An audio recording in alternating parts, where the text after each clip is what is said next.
Welcome back everyone to LBS Respond to episode number 56, and I'm actually doing it the old school way today. We got my MacBook right here. I left my other phone at my mom's house. Yeah, doing it the old school way, so I'll probably be looking down here a little bit more, of course, since I'm not going to be holding the MacBook up in the air like this, like my phone. But let's get into it, guys. Thanks for all the support on last week's episode. Did very well also.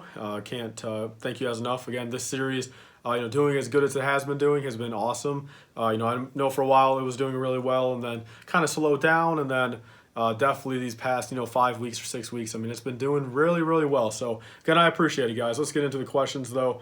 Starting off with Sloan Ryan says, do you think LEGO will ever make a more accurate lightsaber mold?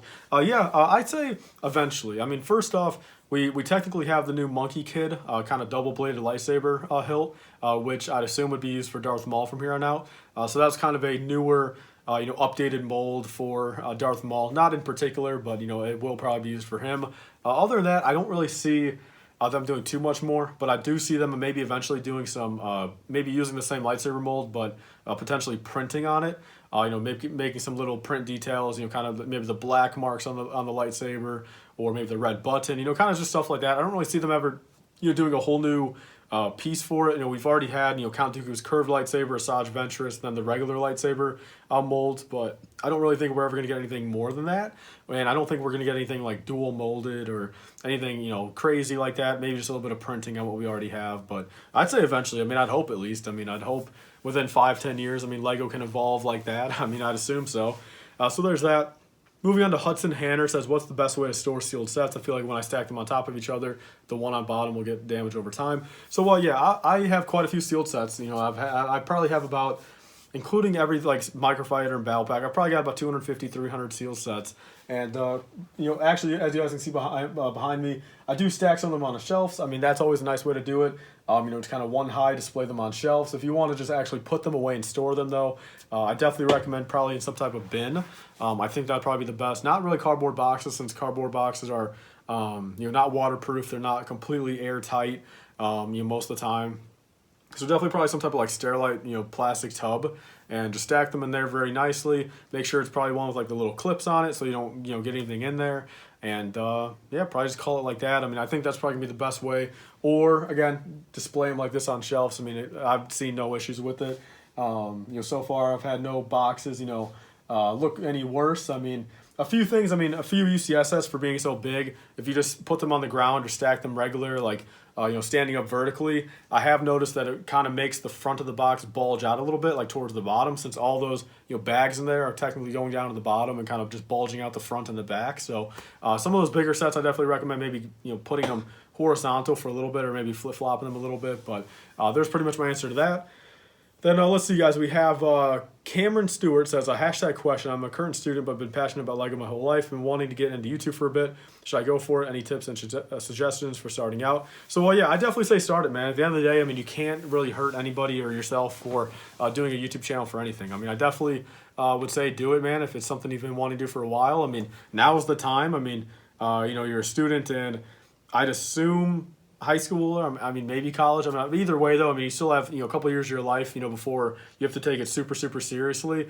Where if you do want to get into the LEGO thing a little bit more, YouTube, spend 10 hours a week even on it, and start trying your best for it. I definitely recommend it. Again, it can't hurt anybody, and it could eventually turn into something really, really big for you. So tips though, as I've always said, I'd say the best way, I feel like, maybe start off with mocks. Definitely kind of get your name out there with a couple really cool, larger scale, LEGO Star Wars mocks if you're going to focus on just Star Wars. And then at that point, then kind of branch off and do your own brand, your own series, or Q&A series, or kind of then maybe kind of rinse and repeat a couple other ideas you've seen on YouTube. But I think mocks is definitely probably the best way to get your name out there first, since everyone wants a good mock, and everyone will give a new mock a shot. And just if it looks very cool, if the thumbnail's right, your weekly updates are right, you're gonna get a large fan base just off of that wants to see your future work as well. So I definitely recommend that, but I'd definitely say go for it, man, without a doubt. JD says, how do you run a successful Bricklink store? Like, how do you make money when so many pieces are only a few cents? So, I mean, I guess that's not really a true statement there.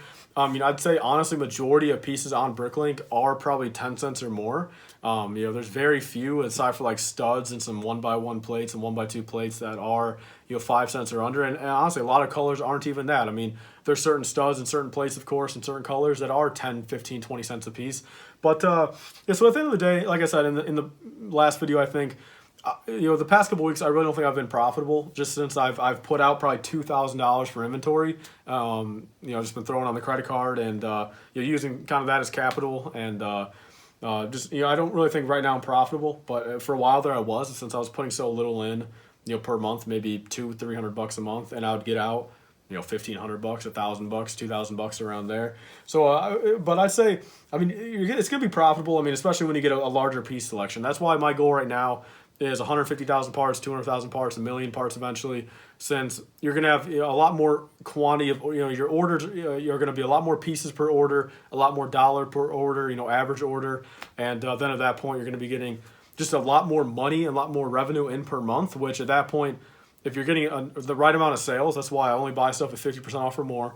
And if your markups are, if you're making at least 3 times your money per set on a 50% off set, then that leaves a lot of wiggle room for profit right there. I mean, you pretty much got to not sell double what you bought in order to not make money at that point. So, I mean, it's pretty easy to make money. But again, at this moment, I mean, again, I've put out like $2,500 in the past couple weeks for inventory. I've bought like 60,000 parts. You guys will see all the hauls for it. So at the moment, I'm probably not going to be profitable for a month or two. But now is just kind of the waiting game, man. I mean, it's all just the fact of scaling that Bricklink store, a couple 100,000 parts, and go from there, guys. I mean, that's the dream. So there's that. Then we have, let's see, Leppy's Lego says, do you believe that Lego will start selling minifigures separately, going off the idea that Hasbro no longer has exclusive rights? Yeah, so there's a slight rumor we'll get a CMF series in 2021 or 2022. That's pretty much all I can really say about that right now. I know nothing more than that, but I'm not really going to give, the same answer I've always given. But I think eventually, of course, I mean, anything's possible. So definitely think that will eventually be a thing. Then we have Gabriel Coley says, did you enjoy the trailer for the first or second season of the Mandalorian series more? Definitely second season. The trailer was awesome. And then we have, let's see, DMR Brick says, have you ever been into Yu-Gi-Oh? Not at all, just Pokemon. Then we have I Subscribe says, what are your favorite Star Wars sets that came out this year? Let's see, guys. Came out in 2020.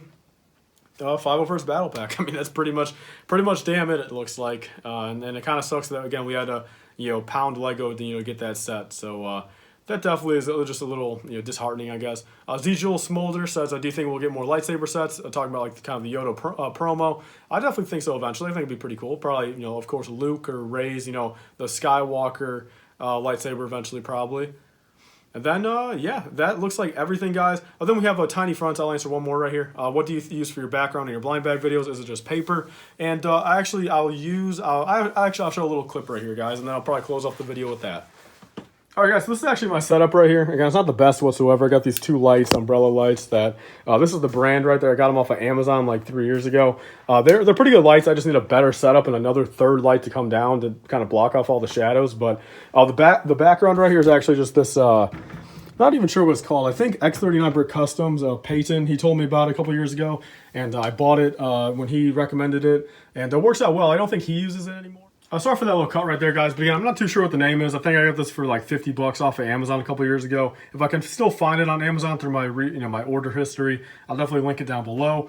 No affiliate link or anything like that. I've got one, but probably won't go through the hassle. But if you guys do want to buy it, it might be through an affiliate link. So just so you guys know, I might make a couple cents off of it. It will help the channel. But yeah, so that's pretty much all for this video, guys. I'm going to end it off here. There is the setup right there. Kind of weird to look at it, kind of Inception. There's a laptop over there. And yeah, so it looks like that's all, guys. I'll see you guys all next week. Leave your questions down below for that. Again, if I don't answer them in this video, leave it down for next week, and I more than likely will. Of course, I just kind of keep these videos, kind of not lengthy, and just kind of get to the point with the questions and not answer every single one, since I've been getting quite a few. So leave it down below for next week, and I'll get to it. So that's pretty much all, guys. Stay safe, and I'll see you guys all tomorrow. Bye, guys. 5% off on your next Lego purchase. Be sure to use code LIFEBrick. That's capital LIFE brick. at republicbricks.com for 5% off your next order. We'll pretty much pay for your shipping or get you a couple dollars off. They sell old Lego minifigures, sets, mystery boxes, and more. I've got a couple of videos on my channel showing the products, so be sure to use code LIFEBrick on your next order for 5% off.